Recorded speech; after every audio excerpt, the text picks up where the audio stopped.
Consider this. You get in your car, turn on your GPS navigation, type in an address, and instead of driving your car to that destination, the car drives you. Sound a little crazy? Well, don't tell that to these guys. They're here in the Mojave Desert competing in a race of sorts to prove a self-driving car, not a remote-controlled car, a self-driving car is anything but crazy. The vehicle uses lasers and radar sensors to figure out what's going on around it. It can pick out static things in the world like buildings and walls and fences. It can track moving vehicles and understand where they're going and make guesses as to their intent. And then it can also look at the line markings so it can register itself to the road so it stays on its side of the road rather than getting into oncoming traffic.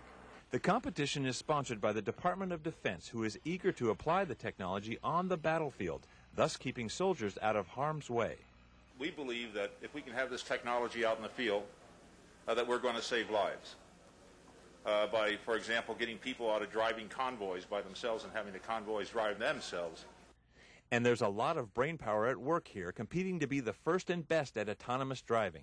Students and faculty from universities like Stanford, MIT, and Carnegie Mellon, and researchers and engineers from corporations like Continental, Caterpillar, and General Motors are involved as well, because they see this race as a way to advance the ball on getting these technologies into vehicles.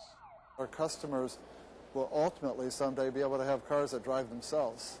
They'll benefit because these cars won't crash into each other. They'll benefit because it'll reduce traffic congestion.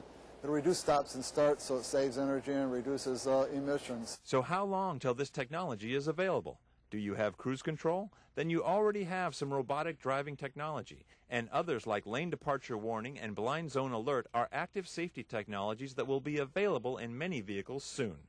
I'm Chris Hansen.